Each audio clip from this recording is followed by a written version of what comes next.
शान्ताकारं भुजगशयनं पद्मनाभं सुरेशं विश्वाधारं गगनसदृशं मेघवर्णं शुभांगं लक्ष्मीकान्तं कमलनयनं योगीभिध्यानगम्यं वन्दे विष्णुं भवभयहरं सर्वलोकैकनाथं।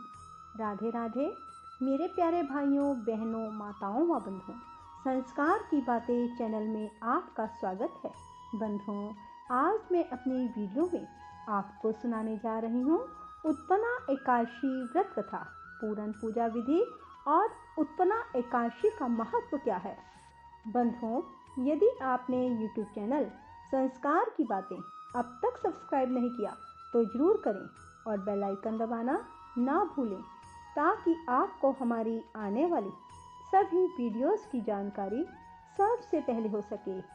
बंधुओं, उत्पन्ना एकादशी मार्गशीर्ष मास के कृष्ण पक्ष की 11 तिथि को आती है। इस दिन भगवान विष्णु के शरीर से एक तेजस्विनी कन्या के रूप में महादेवी प्रकट हुई। उसे ही उत्पन्ना एकादशी का नाम मिला। बंधुओं, इसी वजह से मार्गशीर्ष मास के कृष्ण पक्ष की इस एकादशी को उत्पन्ना एकादशी कहा जाता है। आज के दिन भगवान विष्णु के 16 कला निधान पूर्ण अवतार भगवान कृष्ण की पूजा की जाती है। भगवान कृष्ण की पूजा में नैवेद्य के रूप में केवल फल ही अर्पित किए जाते हैं। फलाहार में भी आप फलों का ही प्रयोग करें, कुट्टू और मावे की मिठाई का प्रयोग ना करें। बंधुओं, वैसे तो साल में आने वाली सभी एकादशियों का महत्व बहुत अधिक है, परंतु उत्पन्ना एकादशी जो कि मार्गशीर्ष मास के कृष्ण पक्ष में आती है, इस दिन से एकादशी के व्रत लिए जाते हैं।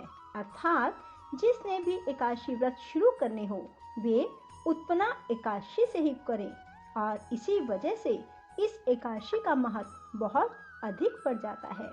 जो कोई भी उत्पन्ना एकादशी का व्रत करते हैं या फिर उत्पन्ना एकादशी व्रत कथा को सुनते हैं, उन्हें 1000 अश्वमेध यज्ञ के बराबर पुण्य की प्राप्ति होती है। बंधुओं, जो कोई भी एकादशी का व्रत करते हैं वे दशमी की रात को कुरली कर कर ही सोएं, ताकि उनके दांतों में कोई भी अनकन फंसा हुआ ना रहे। प्रातः काल स्नान आदि से निवृत्त होकर भगवान विष्णु के समक्ष खड़े होकर हाथ में जल और फूल लेकर संकल्प लें। फिर भगवान विष्णु की षोडश उपचार पूजा करें। दिन भर भगवान विष्णु की कथा सुने, गजेंद्र मोक्ष की कथा सुने, विष्णु सहस्त्र नामों को सुने और रात को भगवान के समक्ष शुद्ध देसी घी का दीपक जलाकर जागरण करें।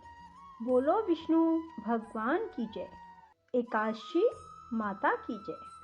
भगवान श्री कृष्ण के मुख से सब बातें सुनकर धर्मराज युधिष्ठिर हाथ जोड़कर बोले, हे भगवान, आप हजारों यज्ञ और लाख गौदान से भी अधिक एकादशी के व्रत का महात्म बड़ा बताते हैं।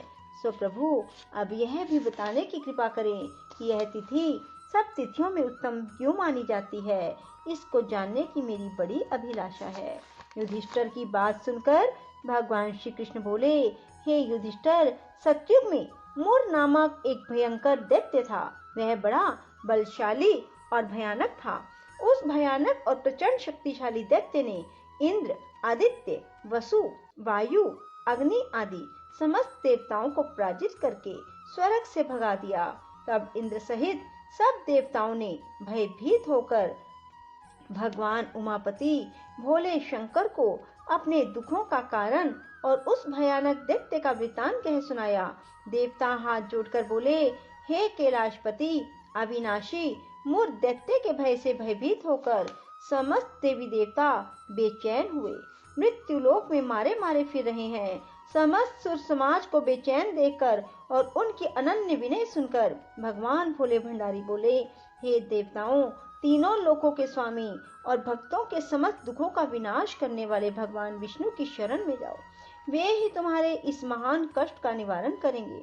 भगवान शिव जी की यह बात सुनकर इंद्र आदि समस्त देवता एकत्रित होकर क्षीर सागर, जहाँ शेषनाग की शैया पर भगवान कमलपति शयन कर रहे थे, जा पहुँचे। वहां पहुंचकर भगवान विष्णु को सोते देखकर सभी देवता हाथ जोड़कर नतमस्तक होकर स्तुति और विनती करने लगे। देवताओं ने कहा, हे शंख, चक्र, गदा, पद्म तथा वनमालाओं से अलंकृत देवादिदेव, हे देवताओं द्वारा स्तुति करने योग्य आपको कोटि कोटि प्रणाम है। हे सुरनर मुनिजन की रक्षा करने वाले महाप्रभु, आपको बारंबार नमस्कार है। हे दया के धाम प्रभु, आप हमारी रक्षा कीजिए। दैत्यों से भयभीत होकर हम आपकी शरण आए हैं। आप ही इस समस्त ब्रह्मांड के कर्ता, धर्ता और माता पिता हैं। आप ही उत्पत्ति और पालन करता और संहार करने वाले और सबको शांति प्रदान करने वाले हैं। आकाश और पाताल भी आप ही हैं। आप ही हम सब के पितामह, सूर्य, चंद्र, अग्नि, वायु, ब्रह्मा, हव्य, कव्य, मंत्र, तंत्र, यज्ञमान, यज्ञ कर्म करता और भोगता हैं। आप सर्वव्यापक हैं। आपके अतिरिक्त चर अचर कुछ भी नहीं है। हे महाप्रभु, दैत्य मुर ने हमें पराजित करके स्वर्ग से भगा दिया। हम सब देवता इधर उधर मारे मारे फिर रहे हैं। सो हे मधुसूदन, आप उन दैत्यों से हम सब की रक्षा कीजिए, रक्षा कीजिए, रक्षा कीजिए। देवताओं की यह विनती सुनकर भगवान कमलापति बोले, हे सुरो, ऐसा मायावी दैत्य कौन है? उसमें ऐसा कितना बल है? वह किसके आशय है? वह कहाँ रहता है? वह सब मुझसे कहो। भगवान विष्णु की बात सुनकर देवराज इंद्र बोले, हे प्रभु, प्राचीन काल में नाड़ी जंग नाम का एक राक्षस था। उसका पुत्र महाबलशाली, महाप्रक्रमी और विश्वविख्यात मुर नाम का दैत्य है। वह चंद्रावती नामक नगरी में रहता है। उस महाअसुर ने समस्त देवताओं को स्वर्ग से निकाल करके अपना अधिकार कर लिया है। वह स्वयं इंद्र, अग्नि, वरुण, कुबेर, यम, वायु, ईश, चंद्रमा, नैऋत्य आदि सब के स्थान पर अपना अधिपत्य जमाकर और स्वयं सूर्य बनकर प्रकाश करता है। हे असुर निकंदन, उस दैत्य का संहार करके हम सब देवताओं की रक्षा कीजिए। हम सब आपकी शरण हैं। इंद्र के ये वचन सुनकर भगवान कमलापति बोले, हे देवताओं, तुम ना घबराओ, मैं शीघ्र ही तुम्हारे शत्रु का संहार करूंगा। तुम सब अब चंद्रावती नगरी को जाओ। समस्त देवताओं सहित भगवान विष्णु भी चंद्रावती नगरी को चल दिए। उस समय दैत्यराज मुर दैत्य सेना सहित युद्ध भूमि में बड़े अभिमान से गरज रहा था। उस महादैत्य की घोर गर्जना को सुनकर सब देवता भयभीत होकर चारों दिशाओं में भाग खड़े हुए। यह देखकर स्वयं भगवान विष्णु रणभूमि में पहुंच गए। भगवान कमलापति को रणभूमि में देखकर दैत्य दल ने नाना प्रकार के अस्त्रों शस्त्रों से भगवान विष्णु पर प्रहार किया। भगवान ने यह देखकर अपने तीखे बाण छोड़े, जो नागों की तरह से लहराते हुए जाकर दैत्यों के अंगों को बींधने लगे। सभी दैत्य उनके हाथों से मारे गए। केवल दैत्यराज मुर ही जीवित बचा था। दैत्यराज मुर अविचल भाव से भगवान के साथ युद्ध करता रहा। यह देख सुर समाज अत्यंत बेचैन होने लगा। भगवान जो भी तीक्ष्ण बाण उसके शरीर में मारते, वे उसके अंगों में पुष्पों के समान लगते थे। शस्त्रों से उस महादैत्य का शरीर छिन्न भिन्न हो गया, परंतु वह फिर भी युद्ध करता रहा। इसके बाद भगवान और दैत्य का मल्लयुद्ध होने लगा। इस प्रकार 10,000 वर्ष तक दोनों का युद्ध हुआ, परंतु वह महाबली दैत्य फिर भी पराजित न हुआ। तब भगवान उस मूर्ख दैत्य से लड़ते लड़ते थक करके बद्रिका आश्रम को चले गए। वहां पर हेमवती नाम की एक सुंदर गुफा थी। विष्णु भगवान उस गुफा में विश्राम करने लगे। वह गुफा 12 योजन लंबी थी और उसका एक ही द्वार था। दैत्यराज मुर भी भगवान का पीछा करते हुए उस गुफा में पहुंच गया। वह दैत्य भगवान विष्णु को सोया देकर उन्हें मारने के लिए उद्यत हुआ। वह अभी मारने का प्रयत्न कर ही रहा था कि उसी क्षण विष्णु भगवान के शरीर से एक अति तेजस्वी अत्यंत प्रभावशाली कन्या अस्त्र शस्त्र धारण किए हुए उत्पन्न हुई।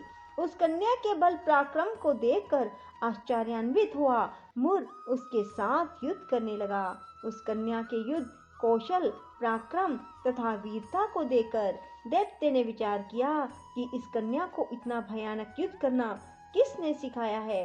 यह तो बड़ा भयंकर युद्ध करती है।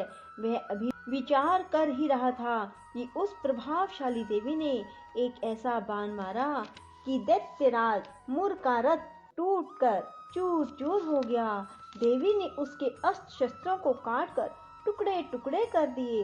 अब वह भयानक दैत्यराज मुर मल्ल युद्ध करने लगा, परंतु देवी ने धक्का मारकर उसे मूर्छित कर दिया। जब वह दैत्य मूर्छा से जागा तो उस कन्या ने उसका सिर काट डाला। इस प्रकार वह दैत्य तो पृथ्वी पर गिरकर मृत्यु को प्राप्त हुआ और बाकी दैत्य भयभीत होकर पाताल लोक को भाग गए। जब भगवान विष्णु की निद्रा टूटी तो उन्होंने मुर दैत्य के कटे हुए सिर और दोनों हाथ जोड़कर खड़ी हुई एक कन्या को देखा। भगवान उस कन्या से पूछने लगे, हे देवी, जिस दैत्य के भय से इंद्र आदि सब देवता भयभीत होकर स्वर्ग को छोड़कर भाग गए थे, उसको किसने मारा है? वह कन्या कहने लगी, भगवान, जब आप निद्रा में थे तब यह दैत्य आपको मारने के लिए उद्यत हुआ था। उस समय आपके शरीर से उत्पन्न होकर मैंने इस दैत्य का वध किया है। यह सुनकर भगवान बोले, हे देवी, तुमने इस दैत्य को मारकर देवताओं का महान उपकार किया है, अतः तुम इच्छा अनुसार वर मांगो। तब वह देवी बोली, भगवान, यदि आप मुझको वरदान देना ही चाहते हैं तो यह दीजिए कि जो मेरा व्रत करे उसके सब पाप नष्ट हो जाएं और वह अंत में मोक्ष को प्राप्त हो। रात्रि को भोजन करने वाले को आधा फल, एक बार भोजन करे उसको आधा फल प्राप्त हो। जो मनुष्य भक्ति पूर्वक मेरे व्रत को करे वह निश्चय ही आपके लोक को प्राप्त हो। जो कोई मेरे व्रत में एक बार भी भोजन ना करे उसको धर्म, धन और मुक्ति प्राप्त हो। भगवान ने कहा, हे कल्याणी, ऐसा ही होगा। मेरे और तुम्हारे भक्त एक ही होंगे। ये जीवन में सभी सुखों को प्राप्त करेंगे और अंत में मेरे लोक को प्राप्त होंगे। क्योंकि तू एकादशी को उत्पन्न हुई है, अतः तेरा नाम एकादशी होगा। तुम मुझको सब तिथियों में प्रिय हो, इस कारण तुम्हारे व्रत का फल सभी तीर्थों से अधिक फलदायी होगा। भगवान के ऐसे उत्तम वचन को सुनकर वह देवी बहुत प्रसन्न हुई। भगवान कृष्ण ने आगे कहा, हे युधिष्ठिर, सब व्रतों में एकादशी व्रत का फल सर्वश्रेष्ठ है। एकादशी व्रत करने वालों को मैं मोक्ष पद देता हूँ, उसके शत्रुओं का नाश एवं समस्त विघ्नों को नष्ट करता हूँ। यह मैंने एकादशी की उत्पत्ति का सब वृतांत बतलाया है। एकादशी पापों को नष्ट करने वाली और सिद्धि देने वाली है। जो मनुष्य इस एकादशी महात्म्य को पढ़ता अथवा सुनता है उसको अश्वमेध यज्ञ का फल प्राप्त होता है। वह करोड़ों वर्ष तक विष्णु लोक में वास करता है, वहाँ भी उसका पूजन होता है। जो मनुष्य एकादशी महात्म्य के चौथाई भाग को पढ़ता है उसके सभी पाप नष्ट हो जाते हैं। वैष्णव धर्म के समान अन्य कोई धर्म नहीं और एकादशी व्रत के समान दूसरा व्रत नहीं। बोलो विष्णु भगवान की जय हो। राधे राधे, जय श्री कृष्णा। बंधुओं, यदि आपको हमारी वीडियो पसंद आए तो इसे लाइक करने के साथ साथ शेयर अवश्य करें। धन्यवाद।